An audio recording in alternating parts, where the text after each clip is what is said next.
and welcome to the Happiness Journey with Dr. Dan, a TV program that provides opportunities for local authors to share their journey to getting published and on their way to becoming bestsellers.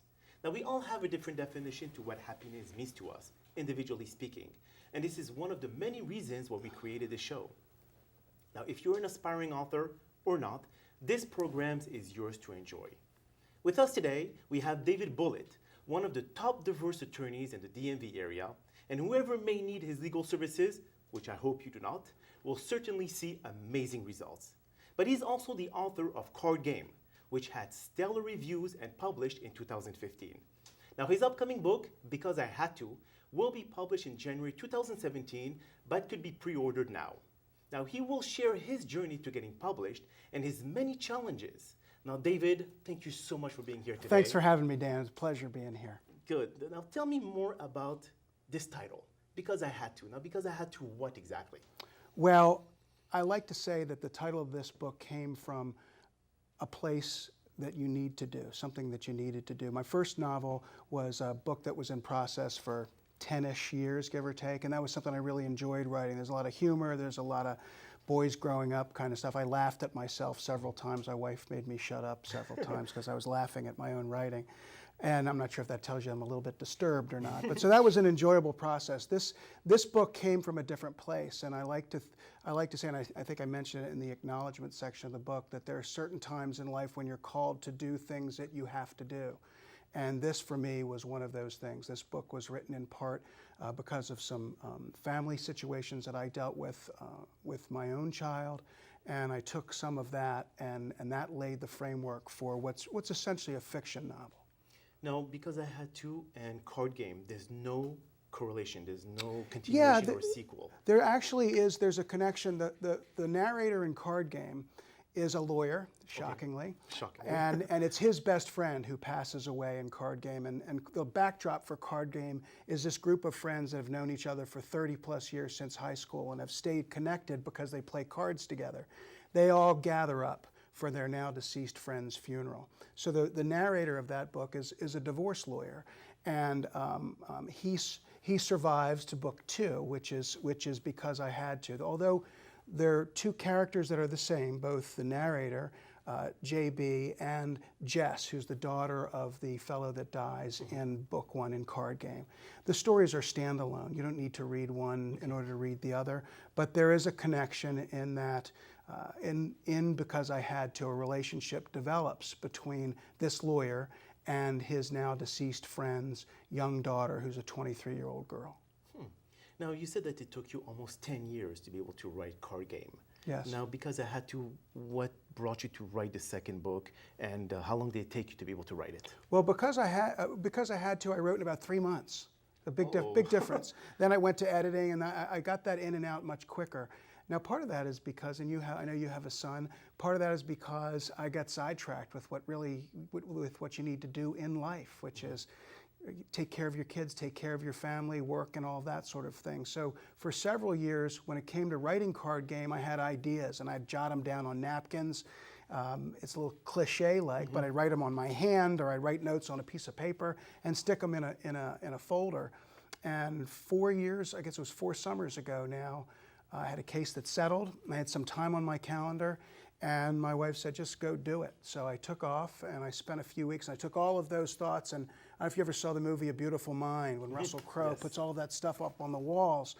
And that's exactly what I did. I built my sort of storyboard, and I sat down, and I started putting all of these ideas, connecting them for the story. So you said that was the outline that you put on the wall? I'd like to call it an outline, but it really wasn't. It was really a big mess is what it was. Okay. There was notes and things I couldn't even read. But so that's how I wrote Card Game. And I started piecing things together. I knew with Card Game that where I wanted to begin and where I wanted to end, which was the first game, that the first time that this group of men, then boys, get together after their friend dies, and now there's an empty chair. So the Card Game starts and ends in the same place. Now, of course, there's a lot of looking back into the 70s and 80s, and as these boys grow up together in a lot of ways, but also grow up differently. And the underlying theme of Card Game is friendship, and is also you may know someone who you've been friends with for 20 or 25 years, and then there comes that sort of aha moment when you realize, well, maybe I don't quite know this person as well as I thought I did. And there's a lot of that amongst the humor, amongst the boys' sort of stuff growing up. There's a lot of that in Card Game. So would you say that someone in reality, a close friend of you or your friends actually did die, or you came up with all No, I of made that up. Okay. I made that up. I actually have a group of friends, fellas that I've been friends with since high school, and I always thought it was unique that for now, I guess we're going on pushing 40 years now, 35 plus years, that we still can sit down and pick up just like we'd been talking. That's and what not happened with true friends. Yes. Yeah, so I mean, and so I thought it was unique that there was this big group of folks who continues to have that connection, and that's what gave me the idea and the inspiration for Card Game. Interesting. Now, I know a lot of viewers would like to know, did you ever have writer's block? Now, in 3 months, I know it's kind of hard to say, but did you face the computer screen and said, what am I going to write about? You know, people have asked me that. I did a lot of book clubs after Card Game came out, and there's a lot of people who always talk about the book that they want to write and sat down, and then 5 pages in, 20 pages in, they get writer's block and don't know where to go. For me, I never really had that problem, and I didn't have it with Because I Had to, and I'm not having it. I'm working on my 3rd now, because I think people tend to think in a linear way. You know, here's the beginning and here's the end, and I have to go from here to here to here to get to the end. And you know, as a writer yourself, you don't necessarily have to do that. If you're having trouble here, then jump over a little bit. Correct. And work a little bit there, put it someplace else, and then when you get there, then you can fit it back together. And computers are marvelous animals, yes. of course. So we don't work on typewriters so much anymore. So you can. So I didn't really have that kind of experience. I had places where I wasn't sure what I wanted to do, so I just would set that aside, and then I'd go on and say, I know where I want to be. 40, 50, 60, 70 pages from here. I know what I want to happen 3 or 4 weeks down the road in this story. And so that's how I was able to sort of swing around that writer's block thing. Interesting. Now, if an aspiring author comes to you and asks you for your advice when it comes to writing, what would be the best advice that you could give them? Writing has been the easy part for me. The writing was a pleasure, was a joy. Okay. It's getting your story out there, getting your book out there. So what I would say is write, and then when you're ready, be prepared to be frustrated, be prepared to be told no, be prepared to be turned down time and time and time again. And you hear the stories. I forget how many times J.K. Rowling was turned down when she wrote Harry Potter. It was probably hundreds of times. And the author, whose name I can't recall off the top of my head, who wrote The Help, that became a really terrific movie, was turned down time and time and time again. So you have to be ready for that. Writing and what people read is a very subjective thing. So what I might love, you might look at and say, I can't even get past page 6. So you just have to be ready for that and not take it personally. When it comes to the editing process, with my first book and also with the second, you just have to say, don't get upset about it. When you've got an editor who's working with you to say you need to do this or move that, let's do this, you just do it. Sometimes there are places where you have to stick to your guns, and I had that with Because I Had to, which we can talk a little bit about. But I think for someone who's an aspiring writer, write, enjoy what you do.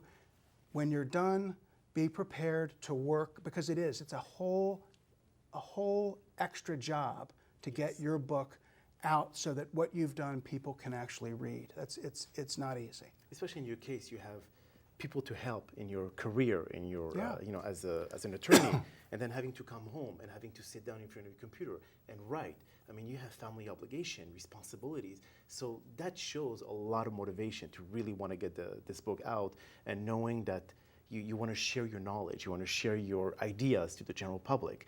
Now, one thing as well, this cover. Yes. How did you come up with that, or was it suggested by someone else? It seems like it's a woman, I'm not sure, that's looking down at the ocean, kind of depressed. Yes.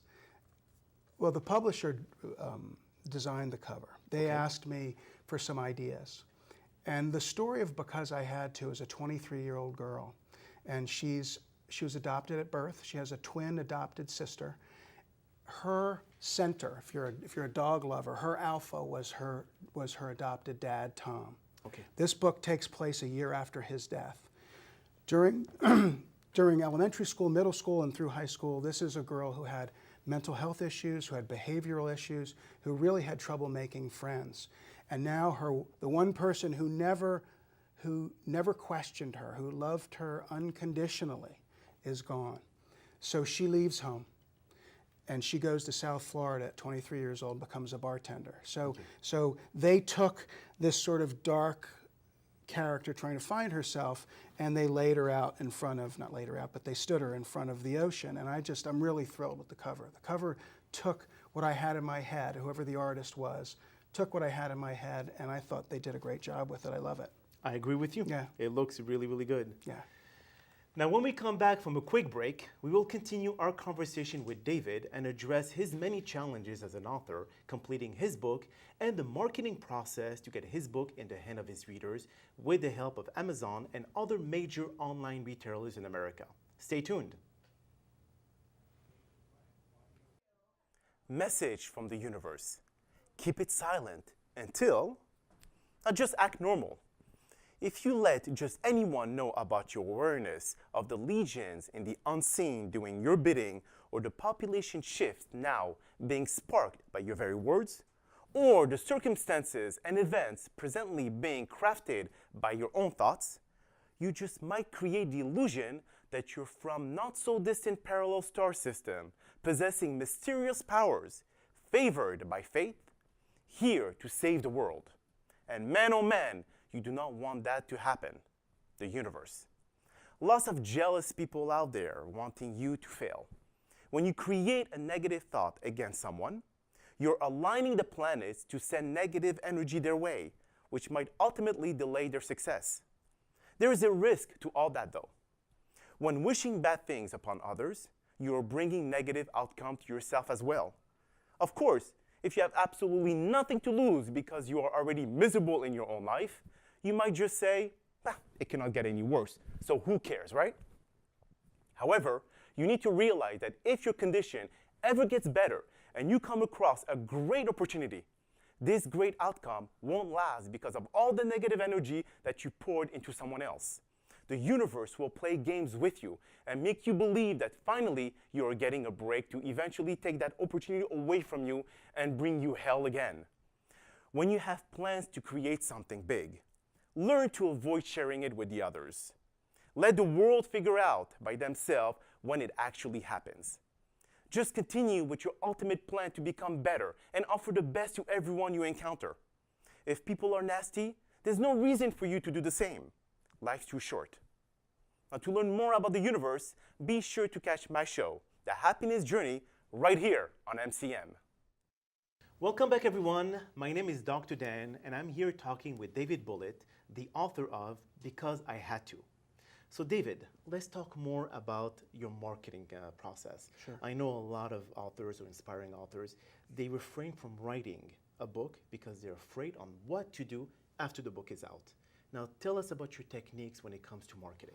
And as I mentioned a few minutes ago, this is the hard part. This is the real dig-in work. This is a full-time job. So when you think about the work that you're doing to pay your bills is job one, the work that you've done to write your book is job two, and now you're on job three, which is trying to get somebody to actually read or even buy, God forbid, even buy what you've written.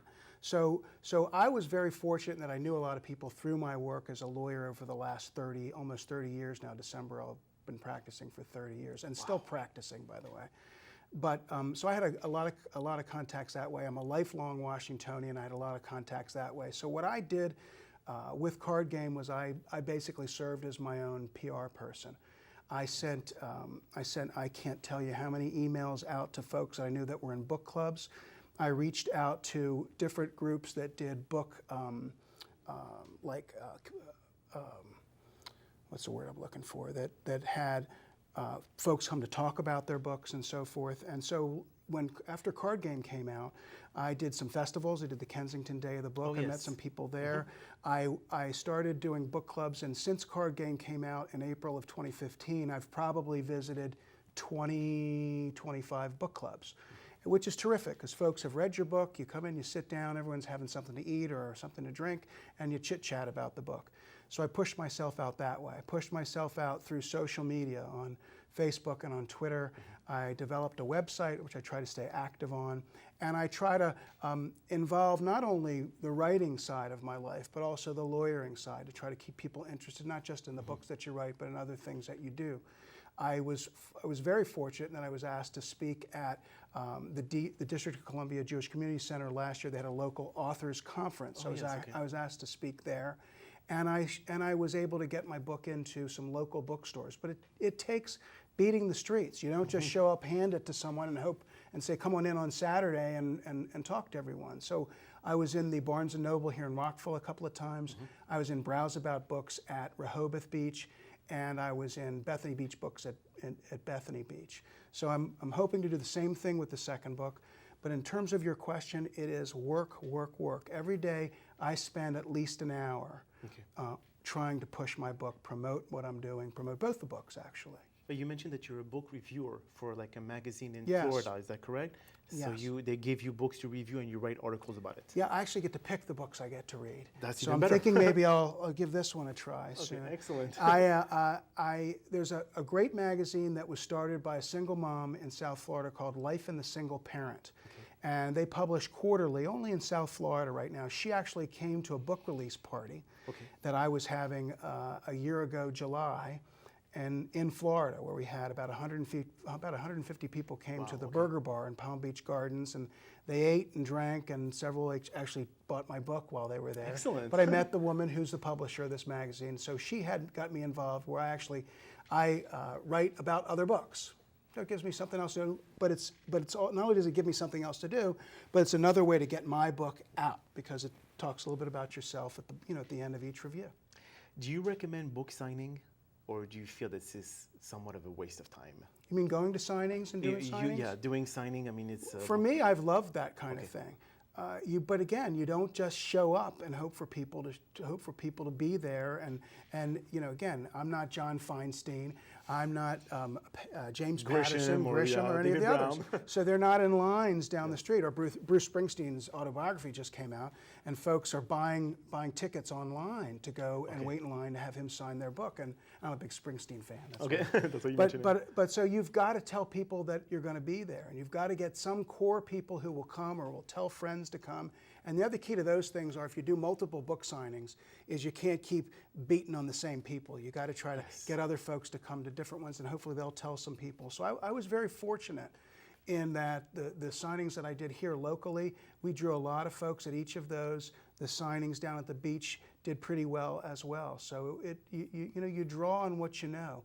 I like it because you talk to people. And I like to talk to people. You hear about what they want to write about. You hear about what they liked about your book, what they didn't like about your book. So I like doing that. Yeah. Based on my own experience, David, I know that when I gave to an editor to be able to edit the content of my book, because they didn't understand the essence of the book itself, they were removing the whole core idea, because they had to kind of reformulate the sentences, as English is my second language. Did you experience the same thing with this book, that you try to portray a certain message, but yet it didn't come out because they had to edit it in a certain way? Well, I think first, you're writing nonfiction, I'm writing fiction, so there's going to be a little bit of a difference there. I agree. In terms of because I had to, there was a lot of discussion between myself and the editors that this publisher had read the book and work with me about the ending. And I felt very strongly that I wanted the ending to be in such a way that it gave people thought about what came next. I didn't want it tied up in a nice, neat bow. And so I got some criticism for that at that level, and people who wanted me to change it. Ultimately, there was enough with this publisher who felt that it was better this way than changed. But yeah, I did have that discussion. That was the hardest part for me, because I really did not want to change the end to this story. I think it ends perfectly. Interesting. Now, because I had to, would you think that you could create a prequel instead of a sequel? Because I had to, it seems like it's an effect versus a cause.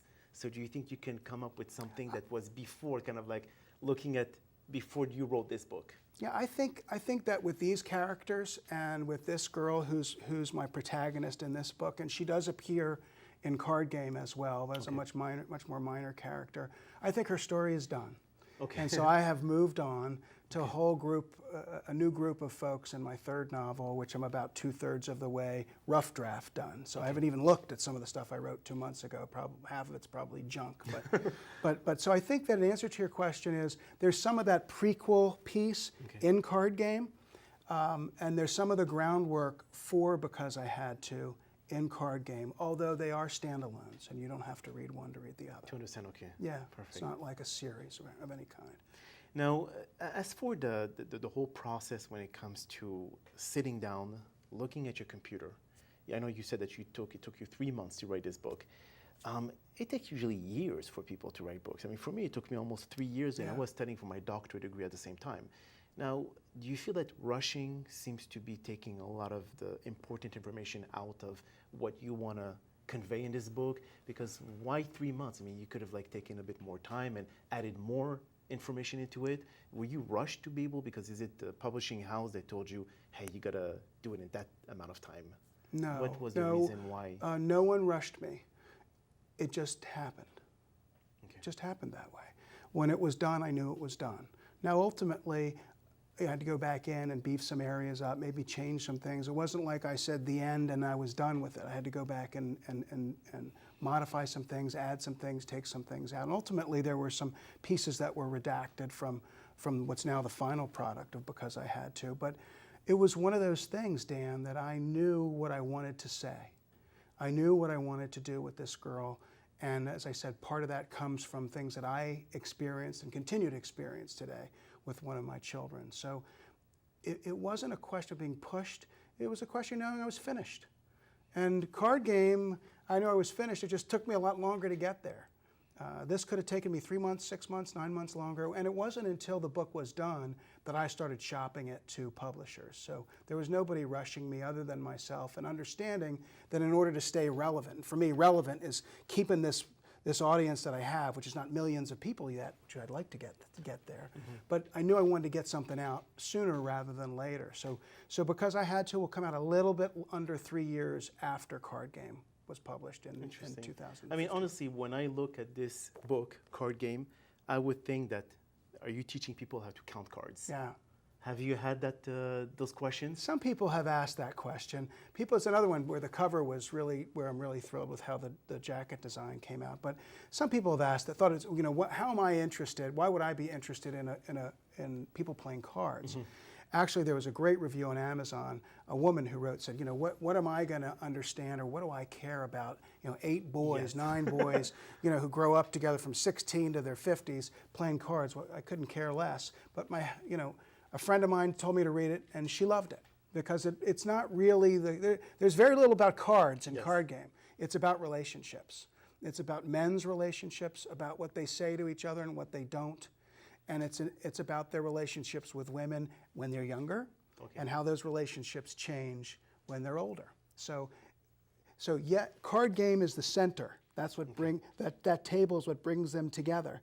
But the book itself, if there's 4 or 5 lines about a game, a hand of cards, that's probably a lot. Wow, so that's really, really fascinating. Now, if, let's say, I would ask you, or if anyone would ask you, what would you, as an author, as a published author, what would be the ultimate recommendation for someone who is starting as an author when it comes to getting their book published?